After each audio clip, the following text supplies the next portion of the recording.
Hello good evening friends. तो कैसे हैं?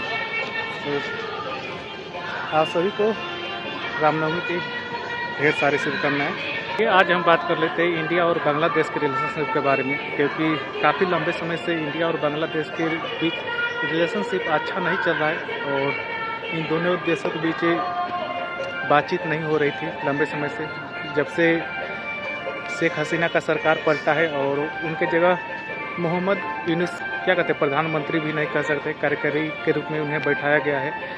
हाल ही में बीते दिनों बिम्स्टेक बैठक हुई और उस बैठक में आपका मोहम्मद यूनुस और नरेंद्र मोदी जी की बातचीत हुई, 1-to-1 वार्ता हुई। और इससे पहले मोहम्मद यूनुस ने चाइना में जाके काफ़ी कुछ इंडिया के विरुद्ध फैसले लिए थे। तो वैसे तो कुछ ज़्यादा इस बातचीत में नहीं आई निकल के कि क्या हुई, फिर भी इंडिया की तरफ से रखा गया कि जो हिंदुओं के ऊपर अत्याचार हो रहा है, माइनॉरिटी के ऊपर अत्याचार हो रहा है, उसका सुरक्षा सुनिश्चित करें। तो ऐसे कुछ पॉइंट निकल कर आए, लेकिन बांग्लादेश की तरफ से कुछ पॉइंट निकल कर नहीं आए। उन्होंने अपना पोस्ट में भी ऐसा कुछ नहीं डाला।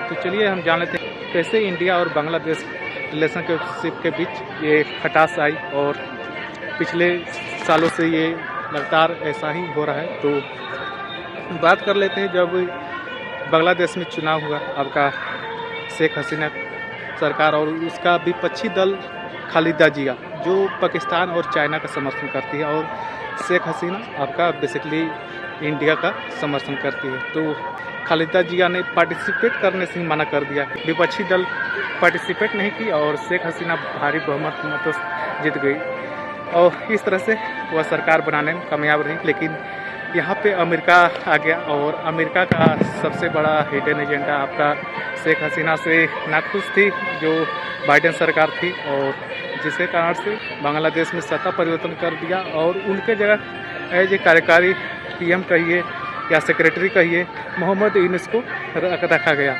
और जो खालिदा जिया थी उनके पार्टी से बैन भी हटा दिया गया और खालिदा जिया को आज़ाद कर दिया गया। और अभी तक कार्यकारी सेक्रेटरी के रूप में मोहम्मद यूनुस ने बांग्लादेश की सत्ता संभाली है और वे अहम फैसले जाके चाइना से भेंट करना हुआ या कई ऐसे बयानबाजी कर दिए हैं जो एज ए इंडिया के लिए अच्छी बात नहीं है। चाइना जाके उन्होंने तीस्ता प्रोजेक्ट में भी चाइना को शामिल कर दिया, यहाँ पे बंदरगाह में भी शामिल कर दिया। तो ऐसे करके एक अहम जो इंडिया को मिलने वाले थे प्रोजेक्ट, वो जाके चाइना को दे आए हैं, जिसके कारण से एक चिकन नेक है हमारा इंडिया का, यहाँ पे प्रॉब्लम आ सकती है। यहाँ पे डायरेक्ट निगरानी रख सकता है तीस्ता प्रोजेक्ट के माध्यम से, या जो पोर्ट विकसित करने जा रहा है। तो इस तरह से नहीं लग रहा था कि नरेंद्र मोदी जी बात करेंगे, लेकिन बिम्स्टेक बैठक में 1-to-1 वार्ता हो गई और वैसे खास कुछ नहीं हुआ। ऐसे सोशल मीडिया में बहुत सारे बोल रहे हैं। उस बांग्लादेश के सोशल मीडिया देखिएगा तो वहाँ पे